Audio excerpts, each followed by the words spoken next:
ketika seseorang itu hendak salat, maka syaratnya dia suci. Suci itu dari dua hal. Yang pertama suci dari najis, dan yang kedua suci dari hadas. Suci dari najis dan suci dari hadas. Itu dua objek yang mesti disucikan dari diri kita. Kalau najis dari tiga hal.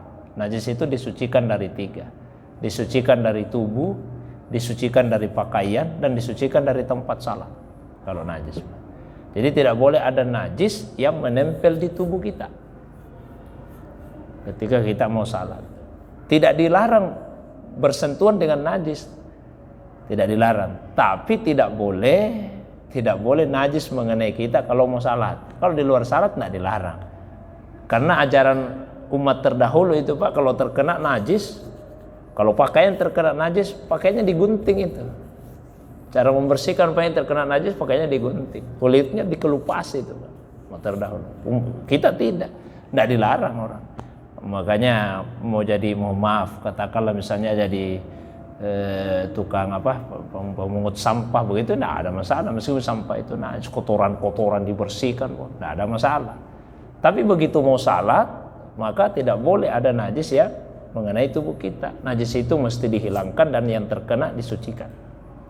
Yang kedua pakaian, tidak boleh juga kita salat dengan pakaian yang terkena najis. Dan yang ketiga tempat salat, tempat di mana kita mau salat, tidak boleh ada najis di situ. Nah kalau hadas, hadas itu hanya disucikan dari satu hal saja, yaitu dari badan saja. Karena hadas tidak ada di pakaian, hadas tidak ada di tempat salat. Hadas itu hanya ada pada badan. Jadi hadas hanya ada pada badan kita ini. Nah, apa yang membuat seseorang itu kemudian, kalau najis kan gampang saja Pak. Nah, najis itu benda ya hilangkan bendanya.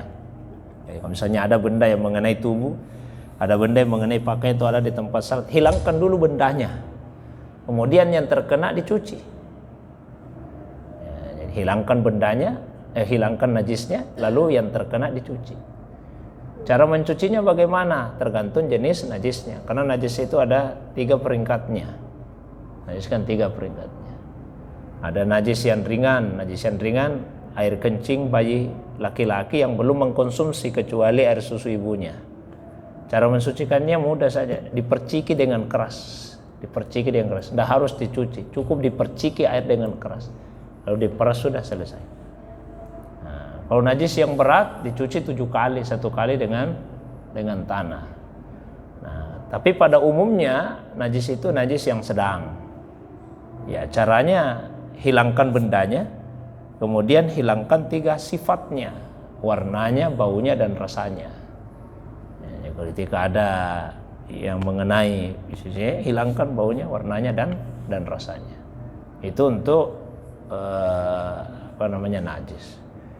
Ya, jadi misalnya Pak Muhammad, katakanlah ada orang buang air besar, kemudian dia membersihkan, kan najis itu buang kotorannya, dia bersihkan, harus hilang itu, harus hilang warnanya dan juga baunya. Jadi kalau baunya masih ada berarti belum suci dari najis, karena 3 sifat itu dihilangkan. Ya, dihilangkan. Bukan hanya sekedar bendanya, tapi baunya juga. Bau pada misalnya tangan atau apa ya, hilang baunya pada tangan itu. Hilang baunya. Nah, terus yang berikutnya hadas ya. Kalau hadas yang membuat kita berhadas itu ya ketika ada sesuatu yang keluar dari 2 jalur ini. Ya, ada yang keluar, nanti ada yang masuk hadas kecil, ada hadas yang besar. Maka caranya yaitu kita harus berwudu atau mandi tergantung dengan jenis hadasnya itu. Nah, kalau konteksnya tadi secara spesifik, misalnya buang air kecil, terjadi buang air kecil, usahakan bahwa betul-betul sudah tuntas keluarnya. Tidak ada yang ditahan karena buru-buru saja. Kan biasa ada yang tertahan-tahan karena kita buru-buru tertahan-tahan. Akhirnya ketika sholat misalnya, keluar lagi sisa-sisanya. Biasa juga tidak tuntas keluar karena buang air kecilnya sambil berdiri. Ya. Karena itu di sunnahnya buang air kecil itu jongkok. bukan juga duduk, jongkok ya. Jongkok. Jadi itu sunnahnya supaya tuntas keluarnya. Kalau misalnya berdiri biasa tidak tuntas. Nah, pada saat salat ada yang keluar. Nah, berarti termasuk kategori yang tidak benar juga istinjanya. Jadi dituntaskan keluarnya, dibersihkan. Kemudian kalau dari segi tasawufnya itu bahasa seseorang itu tidak dianggap suci sampai dia berani menjilati jarinya itu. Ini kalau kita sudah, Pak ya, mohon maaf ini. Misalnya bukan dalam kondisi kita selesai buang air ini, dalam kondisi biasa Pak ini, kita mau makan Pak, mau makan. Kita mau makan. Kan kita tidak ada masalah memasukkan jari ke dalam mulut kita. Kenapa kita tidak bermasalah memasukkan jari? Karena kita yakin ini jarinya bersih kan. Masukkan saja ke dalam mulut, tidak ada masalah. Ya, katakanlah misalnya sekarang ini kalau tidak ada masalah kita masukkan jari, meskipun jari tangan kiri kita tidak ada masalah kita masukkan. Ya, kalau kita yakin bersih. Tapi kira-kira kalau sudah selesai buang air begitu, beranikah kita memasukkan itu jari tangan kita ke dalam mulut itu? Kalau kita tidak berani berarti sebetulnya kita belum yakin bahwa sudah bersih itu. Ya, kalau ditanya, kenapa kamu tidak berani masukkan?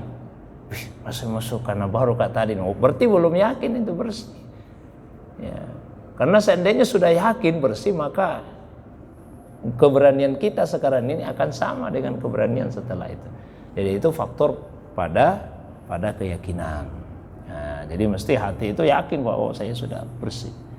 Zahirnya betul-betul bersih, hati juga yakin bahwa memang kita benar-benar sudah dalam keadaan bersih, baik itu dari najis maupun dari hadas.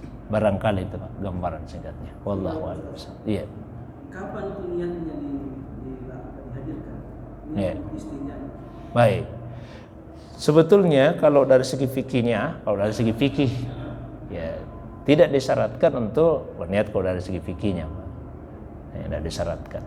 Tapi kalau misalnya untuk meyakinkan maka dalam tasawuf ya kita berniat pada saat kita memulai.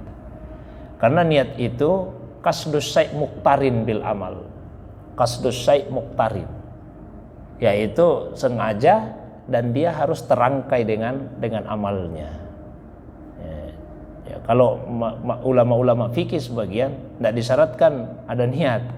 Maksudnya begini, tidak disyaratkan ada niat. Katakanlah kaki kita menginjak tai ayam ini. Nah, kita menginjak tai ayam. Kan najis itu.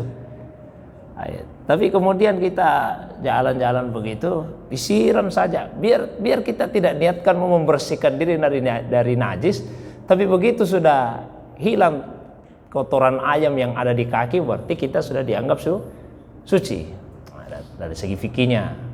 Nah, cuma kalau kita kembalikan ke hadis bahwa semua perbuatan itu kan mesti ada niatnya.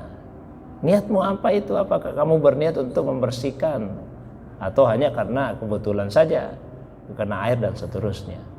Jadi kalau kita mau niatnya itu di awal kita melakukannya. Kita misalnya mau istinja, mau cebo ini ceritanya, maka pada saat kita memulai, pada saat itulah kita berniat. Niat saja.